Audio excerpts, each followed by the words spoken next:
everyone, Rose here. Today I'm doing some Halloween crafts to add to my collection. I was gifted these crafting sets from a neighbor of mine and they were just so cute, and so I figured I'd take you along with me and kind of give a chance to spotlight some independent artists. The first one was Bare Roots. It's a stuffed pumpkin kind of applique kind of deal. It came with a bunch of fabric, some of the felting material, instructions, and the designer of Bare Roots Designs is Barry Sue Gaudette, and she owns a shop in Bishop, California, which is called Sierra Cottons of Wool.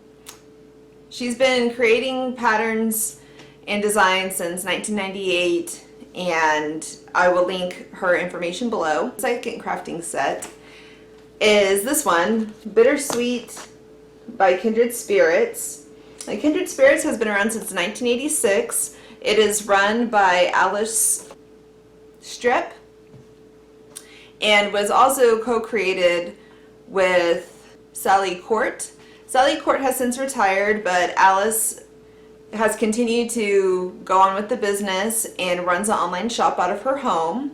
I will have her website down below as well, where you can still purchase this. This is a 20-year-old pattern, and they have such cute things. They're a lover of vintage Halloween patterns, specifically from Germany in the late 1800s, early 1900s. It says so in the book. And they have, I mean, it's a whole treasure trove of patterns in here, from little appliques you can sew onto your clothing, to a stuffed little black cat, which is so cute, even little ornaments for your tree that are done in like a similar pumpkin style. And the one I was doing is what came with the set, which was the black cat wall hanging, and it was this one. And this was purchased at a place in San Antonio, Texas called Los Coches, which is a independent sewing shop. They are known for their Tex-Mex and Civil War era patterns. So if you do make historical clothing from that time period and you happen to be in the San Antonio area, or check out their Instagram, they do ship, although they do not have an online store, which is unfortunate. It'd be really great to be able to get some of those textiles, you know, see more of them online. And yeah, I felt very lucky to get my hands on these two items. So enough about all that, let's get to the crafting.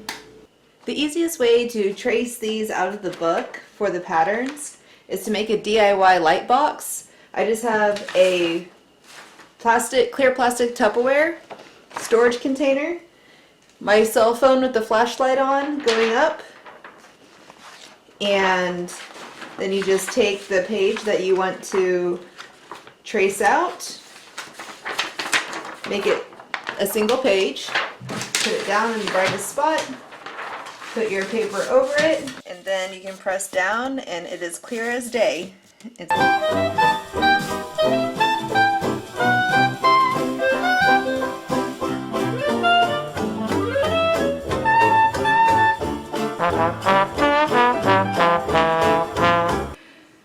One thing that I wish I'd already started on at the beginning of this project was not hand sewing all the edges.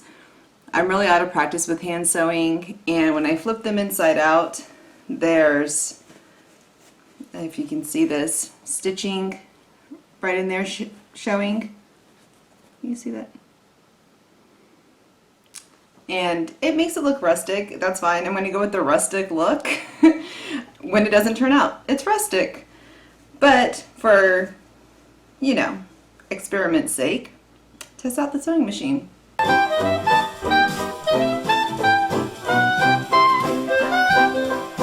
Plastic, or just love hand sewing, use the sewing machine. It makes it so much faster. Alright, so I'm all finished with the designing and assembling of the bags, and turn them inside out.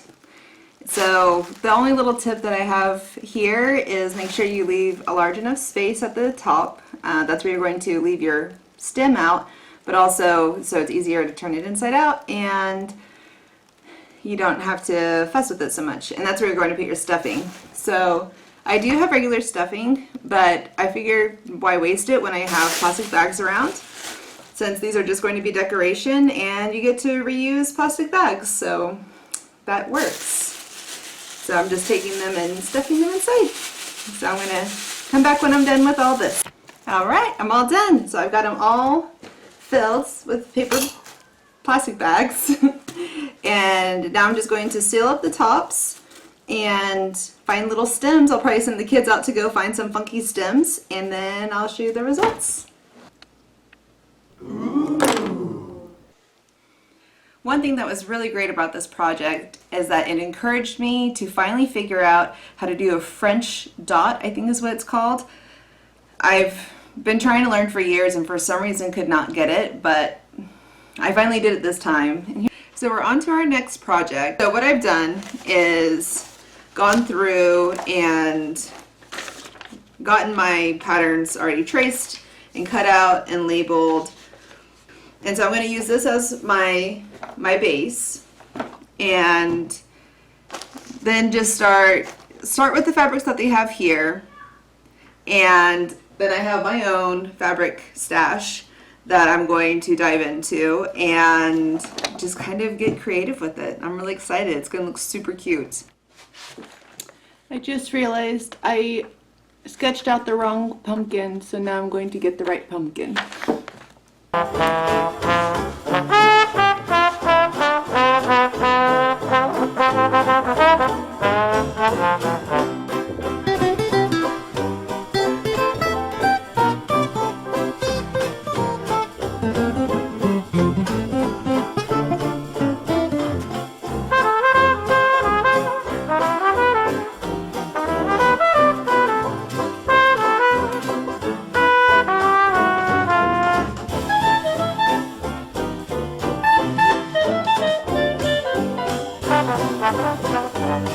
So now that I have the right pieces cut out, I've just kind of, haphazardly assembled the basic shape of what they're going to look like.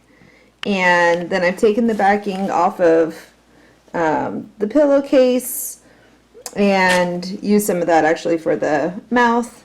And I think I'm going to machine stitch all of this down just to keep it in place, and then I'm going to go in and hand stitch to make it more folksy. And some of these also, I don't know if I'm going to be able to machine stitch and probably have to hand stitch those, but it's looking really cute so far. I'm liking it.